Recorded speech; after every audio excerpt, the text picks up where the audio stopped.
पानी का मसला यानी कि बीबीएमबी के पानी का मसला और कोर्ट में जहां पर इस मामले की सुनवाई हो रही है, दूसरी ओर आज ज्ञापन सौंपा गया हरियाणा के राज्यपाल को और पंजाब के राज्यपाल को जननायक जनता पार्टी की ओर से। हमारे साथ दिग्विजय चौटाला जी है। चौटाला साहब, सबसे पहले तो मामला लंबे समय से चल रहा है, खैर वो तारीख भी आ गई है जब से नया अब पानी का सर्कल शुरू हो जाएगा, कहे कि हरियाणा को पानी मिलना शुरू हो जाएगा। लेकिन इस बीच जो ये पॉलिटिक्स हुई आपने देखा, और न सिर्फ हरियाणा, राजस्थान और दिल्ली को भी वंचित रखा गया। अभी हमें किसी ने इंश्योर नहीं किया कि कल से पानी मिलना शुरू हो जाएगा, और ना ही आज से पहले, इससे पहले कभी रोका गया। ये जो यथास्थिति अभी जो कायम हुई हुई है, इसके अंदर हरियाणा के मेजॉरिटी जिले, राजस्थान के बॉर्डरिंग जो हमारे जिले हैं वो सूखाग्रस्त हैं, और ना केवल सूखाग्रस्त हैं बल्कि सूखाग्रस्त हम उसे इरिगेशनल के हिसाब से ना माने। पीने को पानी नहीं है, घर के अंदर उपयोग करने को पानी नहीं है, लोग बोरवेल का पानी पीने को मजबूर हो रहे हैं। तो फिर आप कल्पना कर सकते हैं कि कितनी ज्यादा डेंजरस सिचुएशन पर हरियाणा खड़ा है। वहीं उसके साथ साथ आज एक और बड़ा जो हैरानी भरा हुआ है कि पंजाब की सरकार समय पर समय बाई कर रही है। हाई कोर्ट का फैसला आने के बाद भी उस पर जो है ना इम्प्लीमेंटेशन नहीं हो पा रही, और माननीय मुख्यमंत्री जी ने वहां जाकर के उसे सारा काबू में ले लिया। ये पहली बार हुआ है कि संघीय ढांचे पर सीधी चोट मारने का प्रयास किया, यानी वहां पर जो सिक्योरिटी थी उसको हटाकर पंजाब की पुलिस खड़ी कर दी, हमारे अधिकारियों को, वहां के अधिकारियों को हाईजैक कर लिया गया। यानी ये मुख्यमंत्री जी से मैं कहूंगा कि हमारी लड़ाई जो थी वो पाकिस्तान से थी, हरियाणा से नहीं थी। पानी पाकिस्तान का रोकना था। हमारे किसान, दोनों स्टेट के किसान जो भाई भाई हैं, वो आगे बढ़े, वो प्रोस्पेरस किसान हो।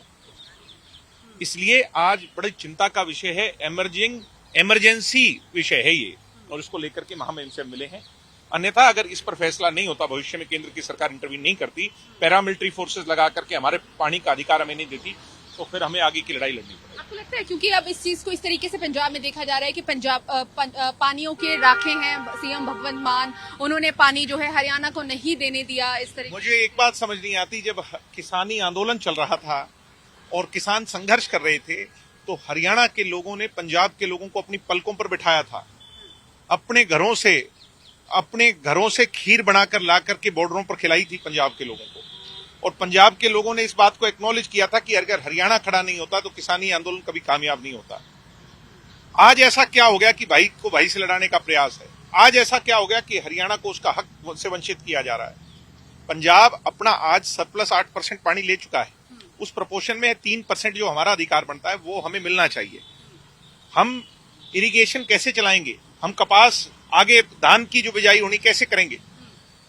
बहुत चिंता का विषय है, और इसको लाइटली मत लें, इसको पॉलिटिकल इशू मत बनाएं। आज तक नहीं बना, इसको आगे भी पॉलिटिकल इशू ना बढ़ा। आप राज्यपाल से मिले हैं, क्या आप भी मांग करेंगे कि कोई स्पेशल सेशन जैसे पंजाब ने बुलाया था, हरियाणा भी बुलाए? हरियाणा के ऑल पार्टी मीटिंग के अंदर यह तय हुआ, हमारी पार्टी के प्रतिनिधि दुष्यंत चौटाला जी भी उसमें शामिल थे, मुख्यमंत्री भी शामिल थे, एक्स चीफ मिनिस्टर भी शामिल थे, सब लोग शामिल थे कि प्रधानमंत्री जी से टाइम लेकर मिलजुल करके चलेंगे और हरियाणा की बात को रखेंगे। अभी तक समय नहीं मिल पा रहा, लोग प्यासे बैठे हैं और देश की, केंद्र की सरकार समय नहीं दे पा रही, ये भी एक विडंबना है। कोर्ट में जिस तरीके से पैरवी की गई, हालांकि हरियाणा सरकार को पहले ये कहा गया कि पार्टी भी नहीं है, लेकिन फिर भी जवाब देने के लिए कहा गया। पंजाब सरकार की ओर से लीगली भी काफी स्ट्रांग तरीके से अपने पॉइंट्स रखे गए। आपको लगता है कि हरियाणा ने उस तरीके से अपने पॉइंट्स नहीं रखे? हरियाणा अपने मेंबर का नाम तय नहीं कर पाई। किसी विशेष व्यक्ति को फायदा पहुंचाने के लिए हरियाणा की सरकार ने हरियाणा के हक को एक क्वेश्चन मार्क पे खड़ा कर दिया। मुख्यमंत्री जी किसको फायदा पहुंचाना चाहते हैं? ये कोलैप्स ऑफ गवर्नमेंट है, ये नॉन गवर्नेंस है। ये सिर्फ और सिर्फ हरियाणा की सरकार का आज ये हाल है कि ये दिल्ली से चल रही है, हरियाणा से चल नहीं रही। लोग दुखी हैं इस बात को लेकर। अब मुख्यमंत्री जी ये अपने लोभ लुभावने लालच को छोड़ें और सिर्फ हरियाणा की सोचें, जनता की सोचें, किसानों की सोचें। कल आप केंद्रीय मंत्री से मुलाकात करें?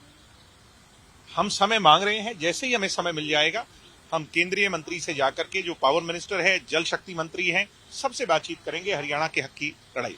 एक आखिरी सवाल, हरियाणा में लगातार देख रहे हैं कि जासूसी जो कर रहे थे उनको गिरफ्तार होना किया चाहिए। जाए। हमारे यहाँ पर सांप पल रहे हैं, सांप अपना फन उठाए उससे पहले उसको दबा देना चाहिए, मगर इसके अन्यथा नहीं होना चाहिए।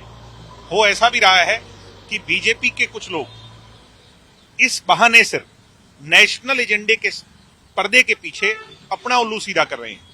कुछ ऐसे लोगों पर कार्रवाइयां हो रही हैं जिनका इस मामले में कोई रोल नहीं था। मगर क्योंकि वो सिर्फ मुस्लिम हैं इसलिए उन पर कार्रवाई हो रही है, तो ऐसा नहीं होना चाहिए। ठीक है, बहुत बहुत शुक्रिया।